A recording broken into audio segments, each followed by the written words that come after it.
नमस्कार दोस्तों, स्वागत है मेरे यूट्यूब चैनल पर। आज हम लोग पढ़ेंगे छत्तीसगढ़ का इतिहास। तो आज का टॉपिक है छत्तीसगढ़ के इतिहास में हम लोग ऐतिहासिक काल को देखेंगे। दोस्तों, ऐतिहासिक काल को हमने 3 भाग में डिवाइड किया हुआ है। पहला होता है प्राचीन काल, दूसरा होता है मध्यकालीन काल, तीसरा होता है आधुनिक काल। या उसको आप आधुनिक इतिहास, प्राचीन काल इतिहास या मध्यकालीन इतिहास भी बोल सकते हैं। तो ऐतिहासिक काल के अंतर्गत आज का हमारा टॉपिक है प्राचीन इतिहास।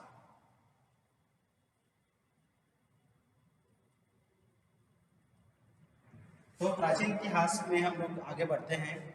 सबसे पहले आता है प्राचीन इतिहास में आपका वैदिक काल। वैदिक काल आता है आपका। तो वैदिक काल में छत्तीसगढ़ का उल्लेख तो हुआ नहीं है, लेकिन जब हम वैदिक काल को 2 भाग में डिवाइड करते हैं, ऋग्वैदिक काल और उत्तर वैदिक काल। तो ऋग्वैदिक काल में छत्तीसगढ़ का उल्लेख नहीं किया गया है, किंतु उत्तर वैदिक काल में छत्तीसगढ़ के क्षेत्र के अंतर्गत में आता था नर्मदा नदी। नर्मदा नदी को हम लोग रेवा नदी के नाम से उत्तर वैदिक काल में उसको उल्लेख किया गया है। ठीक है। तो आपको पूछा जाएगा कि वैदिक काल में छत्तीसगढ़ का उल्लेख हुआ है या नहीं, तो उसमें आपका आता है नहीं। लेकिन यही वही क्वेश्चन आपको पूछा जाए कि किस वैदिक काल में छत्तीसगढ़ का क्षेत्र का उल्लेख किया गया है, तो वो होता है उत्तर वैदिक काल। ऋग्वैदिक में आपका नहीं हुआ है, लेकिन उत्तर वैदिक काल में हुआ है। इसका हम लोग जब काल विभाजन देखेंगे तो दोस्तों, वैदिक काल को हम लोग जनरली मानते हैं 1500 ईसा पूर्व से लेकर 600 ईसा पूर्व तक। इसमें ऋग्वैदिक काल का होता है आपका 1500 से 1000 ईसा पूर्व तक का, और उत्तर वैदिक का होता है 1000 से 600 ईसा पूर्व तक का। तो इस काल में हमारे क्षेत्र का उल्लेख किस रूप में हुआ है? रेवा नदी के नाम पे हुआ है, जिसे नर्मदा नदी भी बोलते हैं हम लोग। उसके बाद हम लोग आ जाता है इम्पोर्टेंट टॉपिक है आप लोगों का रामायण काल। रामायण आप लोग सभी लोगों ने सुना है, देखा है, टीवी सीरियल धारावाहिक वगैरह डिफरेंट टाइप के नाटक में इसका उल्लेख होते रहता है। तो रामायण में हम लोगों का हमारे जो राज्य है उसका महत्वपूर्ण स्थान होता है, क्योंकि जितने भी क्षेत्र रामायण के हैं हमारे इस क्षेत्र से में पाए जाते हैं, इस क्षेत्र में पाए जाते हैं। तो कुछ पॉइंट है जिसको आपको याद रखना है कि कौन कौन सा जिला है जहाँ पर हमारे पास रामायण कालीन क्षेत्र के या स्थल के साक्ष्य प्राप्त हुए हैं। तो सबसे स्टार्टिंग में हम लोग यहाँ पर चलते हैं दोस्तों। तो सबसे स्टार्टिंग होता है आपका कोरिया। मैं इसको डिफरेंट संभाग में इसको डिवाइड कर दिया। पहले मैंने सरगुजा संभाग लिया, फिर बिलासपुर संभाग, फिर दुर्ग संभाग, फिर रायपुर, फिर बस्तर। तो इस तरीके से आपको देखना है। तो सरगुजा संभाग में मात्र 3 जिले हैं जहाँ पर रामायणकालीन स्थल के साक्ष्य मिले हैं। पहला होता है आपका कोरिया। कोरिया में आपका सीतामढ़ी की एक गुफा है जो रामायणकालीन है।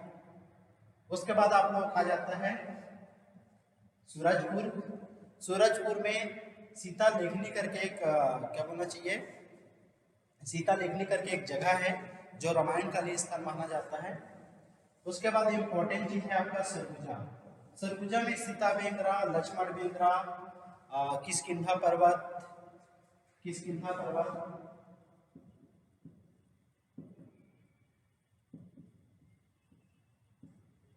किष्किंधा पर्वत हो गया। इस तरीके से महत्वपूर्ण स्थल हैं जिसके कारण सरगुजा क्षेत्र में रामायणकालीन स्थल होने के सबूत है। ठीक है। उसके बाद हमारे पास है बिलासपुर क्षेत्र की। हम लोग जब बात करते हैं तो बिलासपुर क्षेत्र महत्वपूर्ण रहता है।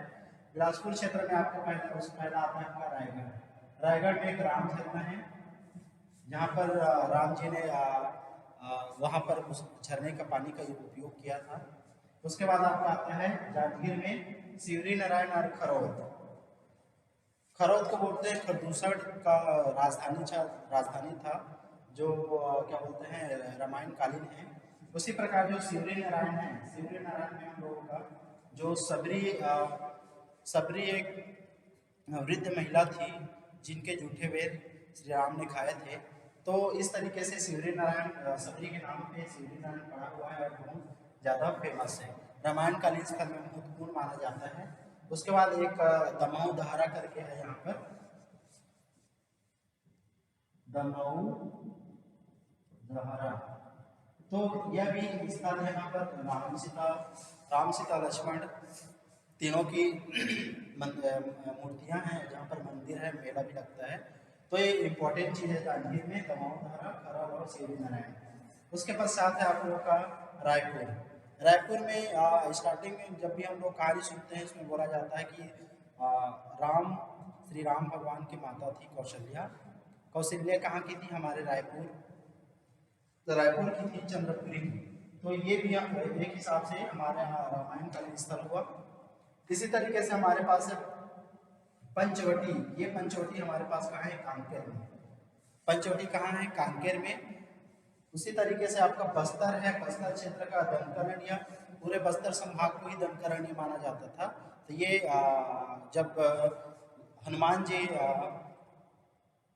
संजीवनी बूटी लेने के लिए जा रहे थे, तो उन्होंने दंडकारण्य के जो पर्वत थे, पहाड़ी, उनके बारे में उन्होंने वर्णन किया हुआ है।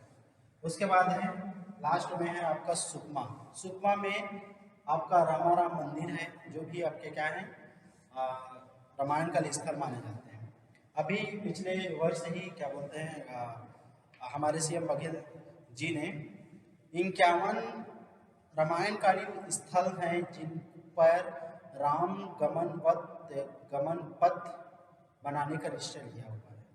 वो क्या करेंगे? जहाँ जहाँ पर श्री राम भगवान ने हमारे राज्य के क्षेत्र में जहाँ जहाँ पर उनकी क्या बोलना चाहिए, जो चले हैं, उनको एक पथ का रूप दिया जाएगा, जिसपे दर्शनीय स्थल बनाया जाएगा। ठीक है, तो इसमें इम्पोर्टेंट चीज़ है आपका, क्योंकि 51 क्षेत्र को, जहाँ पर मैं बोल दूँ 51 क्षेत्र, 51 स्थल को राम वन गमन पथ के नाम पे जोड़ने का निश्चय लिया गया है। ये पथ कहाँ से जुड़ेगा?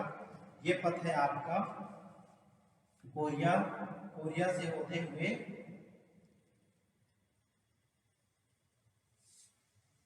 इस तरीके से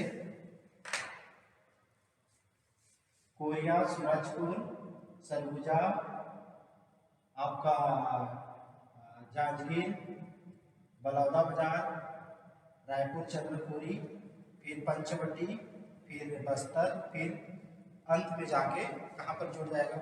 सुकमा पे जुड़ जाएगा। दोस्तों, तो ये जो रामायणकालीन जो प्रमुख स्थल हैं, ये बहुत अति महत्वपूर्ण है।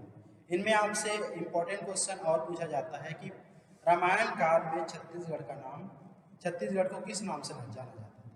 तो रामायण काल में छत्तीसगढ़ को दक्षिण कोसल के रूप में जाना जाता था। इसकी एक कहानी है कि कहा जाता है कि छत्तीसगढ़ का क्षेत्र दक्षिण कोसल कहलाता था, जिसके राजा थे माता कौशल्या के पिता थे भानुमंत। ठीक है, भानुमंत का क्षेत्र था दक्षिण कोसल, और दशरथ जो राम के पिता थे, उनका जो कार्य क्षेत्र था या शासन क्षेत्र था वो उत्तर कोसल था। किंतु दोनों का विवाह हुआ दशरथ का और कौशल्या माता का, तो दक्षिण कोसल क्षेत्र किनको मिल गया? राम के पिता दशरथ को मिल गया। तो इस तरीके से हमारा छत्तीसगढ़ क्षेत्र और उत्तर कोसल और दक्षिण कोसल दोनों रामायणकालीन स्थल के महत्वपूर्ण क्षेत्र बन गए। ठीक है दोस्तों, तो क्वेश्चन ये पूछा जाता है कि छत्तीसगढ़ को रामायण काल में किस नाम से जाना जाता था? तो यहाँ पे इम्पोर्टेंट चीज ये है कि हमारे पास जो क्षेत्र है, जो बस्तर संभाग है, बस्तर संभाग और जो अलग इधर के जो सभी संभाग हैं, इन लोगों का जो क्षेत्र है उनका नाम अलग अलग होता था। उनके हिस्से को बस्तर से ऊपर को अलग नाम दिया जाता था, बस्तर के नीचे को अलग नाम दिया जाता था। तो बस्तर से ऊपर के जितने भी क्षेत्र हैं उसको अपन बोलते थे दक्षिण कोसल। रामायण काल में क्या नाम था? इसका नाम था दक्षिण कोसल।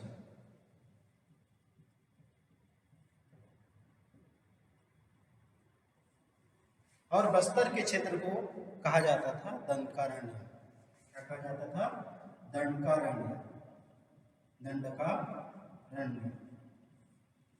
तो ये भी क्वेश्चन आपको पूछा जाता है कि प्राचीन काल में, रामायण काल में, कि छत्तीसगढ़ को किस नाम से जाना जाता था। तो छत्तीसगढ़ को दक्षिण कोसल के नाम पे जाना जाता था और हमारे पास जो बस्तर क्षेत्र को दनकरण्य के नाम से जाना जाता था। इसमें एक इम्पोर्टेंट क्वेश्चन और पूछा जाता है कि राम के पुत्र थे राम के पुत्र थे लव और कुश। तो इम्पोर्टेंट चीज ये है कि राम के पश्चात दक्षिण कोसल किसके शासन के अधीन हुआ। तो यह क्वेश्चन है। राम के दो पुत्रों में से,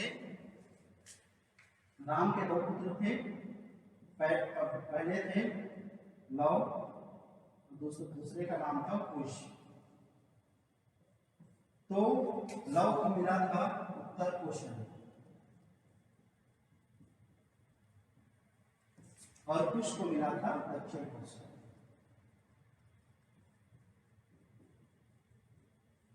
लव को मिला था उत्तर कोशल और कुश को मिला था दक्षिण कोशल।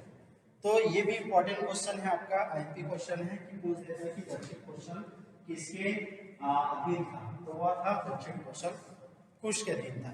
इससे एक और क्वेश्चन बनता है कि दक्षिण कोशल कुश था, इसीलिए यहाँ की राजधानी थी, दक्षिण कोशल की राजधानी थी कुशस्थली। ठीक है, क्या राजधानी थी इसकी? दक्षिण कोशल की राजधानी थी कुशस्थली।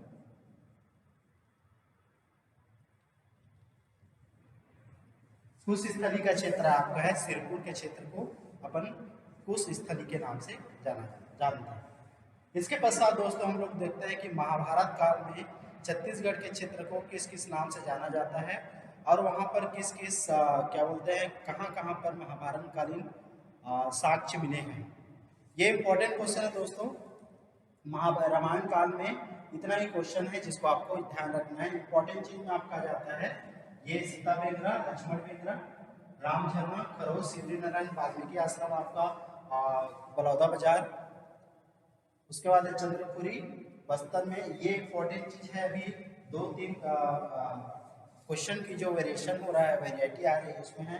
एक राम रामा मंदिर है आपका, रामाराम मंदिर है सुकमा। उसी तरह के सीता लेखनी जगह पूछ देता है तो सूरजपुर है। उसी तरीके से सीतामढ़ी की गुफा कहाँ पर है, तो होता है कोरिया। तो मेरे हिसाब से ये आपको समझ में आ गया होगा। इसके पश्चात हम लोग दोस्तों आगे बढ़ते हैं। महाभारत काल में इस क्षेत्र को किस किस नाम से जाना जाता था। ठीक है, आगे बढ़ते हैं। महाभारत काल में इस क्षेत्र को किस किस नाम से जाना जाता था, या महाभारत काल के जो साक्ष्य हैं या कौन कौन से स्थल पे लगता है कि यहाँ पर महाभारत कालीन जो राजवंश हैं या क्या बोलना चाहिए, जो अंश हैं, जिससे हमको पता चले कि महाभारत काल में इस क्षेत्र को, महाभारत काल में यह क्षेत्र शामिल था। ठीक है, तो सबसे स्टार्टिंग में हम लोगों का यहाँ पर इम्पोर्टेंट क्वेश्चन एक क्वेश्चन आता है।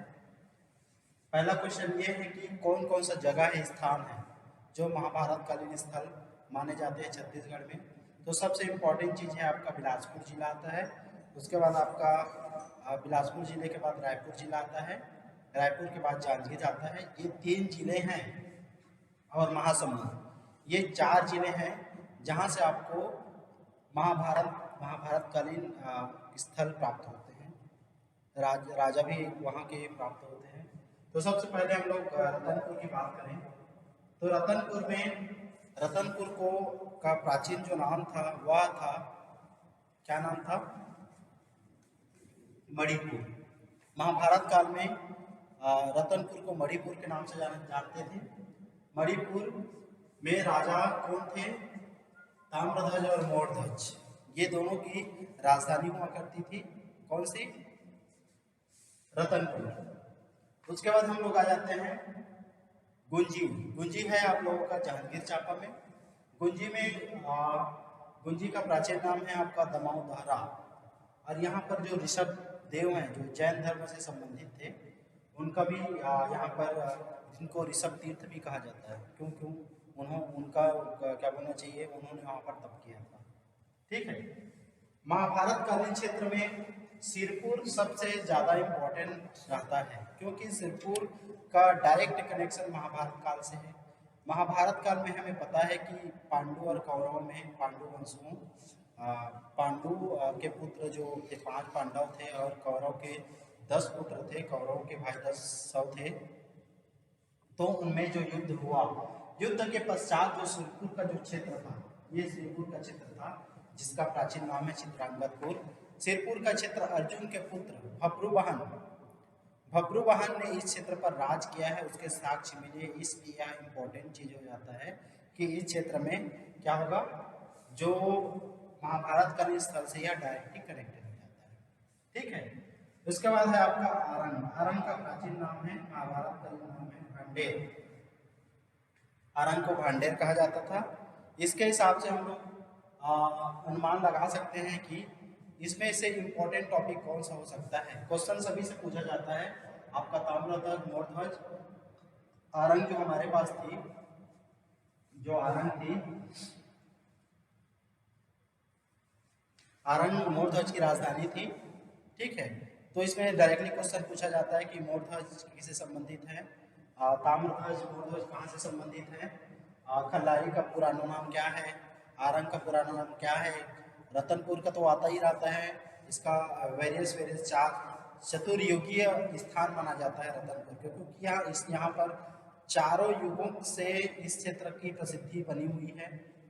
ठीक है, उसके बाद है सिरपुर। सिरपुर में इम्पोर्टेंट चीज खल्लारी में इम्पोर्टेंट चीज ये है कि यह महासमुंद के अंतर्गत आता है, इसका प्राचीन नाम क्या है, खल्लवाड़ी।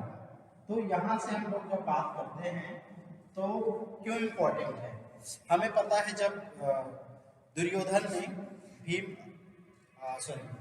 ने पांडवों को मारने के लिए लाक्षागृह का निर्माण कराया था, जो जिसमें पांडवों को जलाकर मारने की साजिश रची गई थी।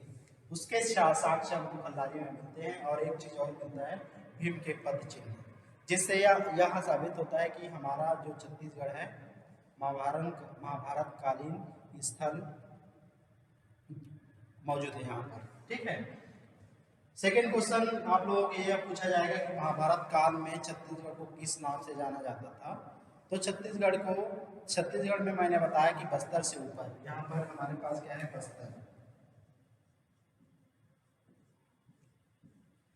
बस्तर से ऊपर वाले पोर्शन को दक्षिण कोसल कहा जाता था, और दक्षिण कोसल को महाभारत काल में प्राग कोसल कहा जाता था। क्या कहा जाता था, प्राग कोसल। दक्षिण कोसल को महाभारत काल में प्राग कोसल कहा जाता था, और बस्तर को कहा जाता था कांतर। बस्तर का नाम था कांतर।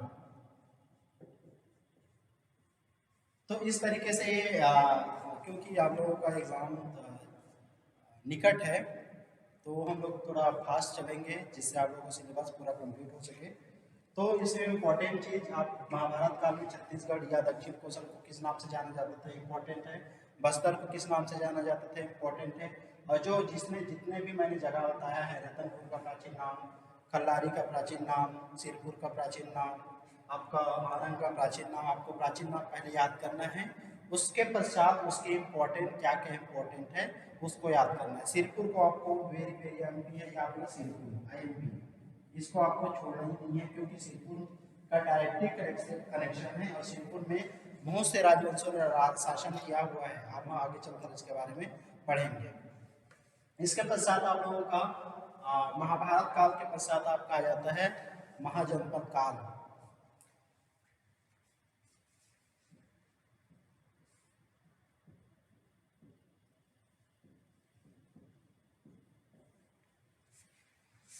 जब महाजनपद काल की हम लोग जब बात करते हैं तो हमने पिछले थोड़ी देर पहले बताया है कि वैदिक काल का जो काल क्रम है वो 1500 ईसा पूर्व से लेकर 600 ईसा पूर्व तक का है।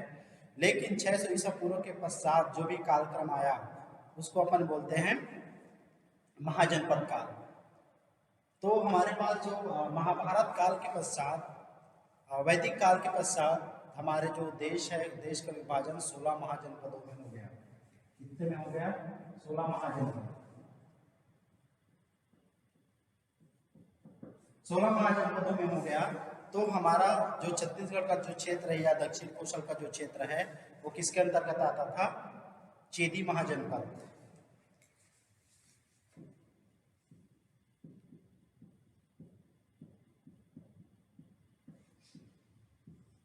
यह आता था चेदी महाजनपद के अंतर्गत आता था, इसीलिए कुछ विद्वान कहते हैं कि यह चेदी महाजनपद के अंतर्गत आता है। तो हम लोग जब आगे छत्तीसगढ़ का नामकरण पढ़ेंगे तो उसमें बोला जाता है कि इसका नाम चेदी महाजनपद था, तो चेदी से छत्तीसगढ़ बना, फिर यह छत्तीसगढ़ कहलाया है। इस तरीके से भ्रांतियाँ भी फैली हुई है, लेकिन हम लोग अभी इस टॉपिक पे कवर नहीं करेंगे।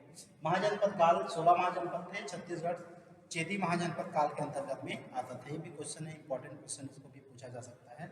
उसके पश्चात है आपका जब हम लोग मौर्य काल आ जाएगा डायरेक्ट, सबसे प्राचीन काल है हम लोगों का मौर्य काल।